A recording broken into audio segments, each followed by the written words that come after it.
When Gorilla Grodd and the Legion of Doom threaten time and space itself, it will be up to a ragtag team of Leaguers from across the timeline to try and stop him, but will even they be enough? Well, let's hop into the pages of Justice League Unlimited issue number 8, the grand finale to the We Are Yesterday crossover, and find out what happens next together, shall we? So then, picking up directly from where the last issue left off, Gorilla Grodd had managed to complete his plan, stealing Omega energy from Darkseid's rift. In doing so, transforming him into a new being of unstoppable power, for you see he is no longer Gorilla Grodd, he is now Gorilla God. That is so tacky, and yet I love it so deeply. Also, starting now, Gorilla God is now my brand new rap name. The returning Airwave makes his way to Red Tornado to try and plead his case. He did everything he could to try and assemble an army of heroes to hold Grodd off, but they're not going to be able to last forever. The only way this fight is really going to be won is if they are able to get back the modern-day Justice League, which is going to be easier said than done, as they are currently scattered across all of history, meaning that Red Tornado and Airwave are going to have to work together and work together quick. Now, while that's going on, outside a literal smackdown for the ages is taking place as a bunch of different heroes from across the timeline, and let's face it, probably only possible timelines, do their best to hold the Legion of Doom at bay. We actually get some very fun little character moments here too, like 90s hook hand Aquaman cursing Black Manta for killing his son, only for Black Manta to kind of go, wait, did I do that? I mean, anything to hurt you, huh? Then you got 0-year Barry Allen the Flash, who just a few seconds ago was fighting the Turtle Man, but now he's found himself in the middle of this massive melee that he can't exactly make heads or tails of. Other cool little asides see the Kid Thunder teaming up with the original Teen Titans, Motocross Year Zero Batman kneeing Joker in the gut, and even Plastic Man returning with the Prime Terrifics, only for them to kind of get Cronenberg together. Jesus, Mark Waid really has it out for Plastic Man, doesn't he? He has officially killed him like twice now in as many issues. It's with his back against the wall, Gorilla God chooses now to enact the final stages of his plan, using his brand new Omega powers combined with Pythoness's magic. He hopes to destroy all of humanity instead of just turning them into apes as he had originally plotted. No doubt the effects of the Omega energy further corrupting Grodd's already twisted mind. Thankfully, it's right around here Airwave is finally successful in rescuing the other lost Leaguers from across the time stream, meaning that the good guys may very well finally have the numbers they need to win the day. Hell, they even come packing a pretty solid plan too. The idea is if Martian Manhunter can steal back his psychic powers from Grodd, then he probably won't have the mental fortitude anymore to maintain his connection to the Omega powers, which actually proves to be 100% correct. This also actually kind of ends up being a nice way to bring Martian Manhunter's little sub-story from the first arc of this series full circle. Believe it or not though, in the end it's actually Airwave who decides to be the one to deliver the final shot to Grodd himself. After all, he certainly earned it, what with all the lies and deception poor Airwave suffered at the hands of Grodd, turning against the heroes and being used as an unwitting pawn.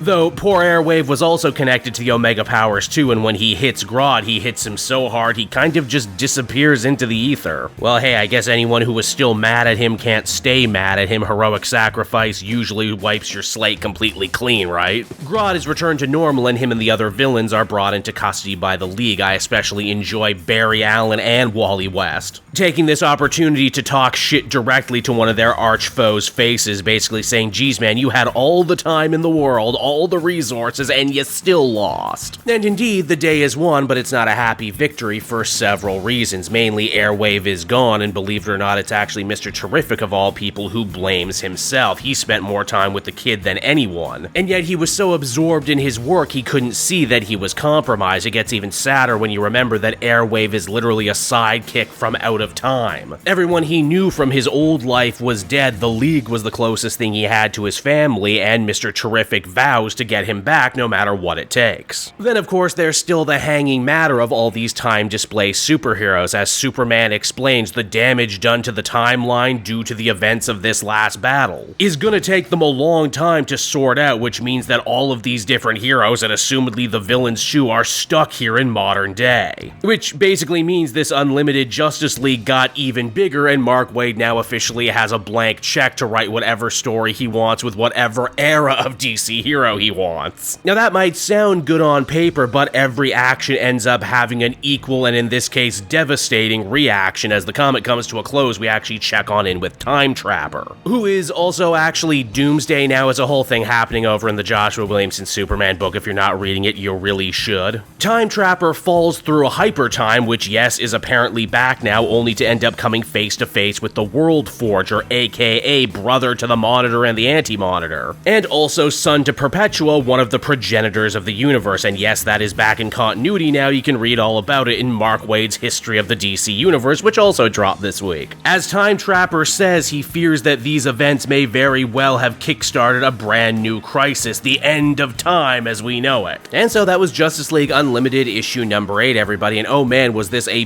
big bombastic finale to this crossover, one that ends up leaving the door open for about 1 billion new storytelling possibilities, and in the end that almost kind of ends up being a blessing and a curse for this one. On one hand, I really loved the finale, it looks great, the action is a ton of fun, I love seeing all of these different heroes from across time, but that also kind of ends up being a problem too, as this We Are Yesterday story really sort of feels like the middle child to what's clearly just going to be another big event. And I mean, I guess I would complain more if I didn't like this story as much as I did, and I did end up liking it. Not only was there excitement, but there was actually some pretty solid character work here too, for characters that I didn't expect. Like I mentioned, Martian Manhunter completes his first big arc here. Airwave actually ends up completing a surprisingly deep and emotional character journey that started all the way back in Jeff Johns' Stargirl The Lost Children. Yeah, the implication too is that this is going to actually kick off some character stuff for Mr. Terrific as well here in the main Justice League title, and you know I'll be interested in that. Overall, I think I'd feel comfortable giving this one an 8.5 out of 10. Mark Waid does it again, and I'll be really interested to see what this book becomes moving forward now that we've essentially dealt with our first big villainous threat in Inferno.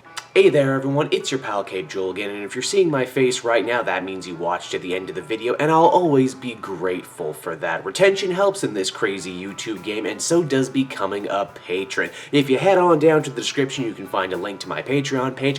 Recently just redid all the tiers, a lot of cool stuff offering up there, exclusive commentaries, exclusive polls, behind the scenes concept art for Capes and Quest, that's the brand new D&D show I've started soon. Never been a better time to become a patron. You can become a patron for as little as $1 a month and help the channel grow and, you know, help me continue to deliver content like what you just saw. So I want to thank you all, and I will see you again next time. Bye-bye.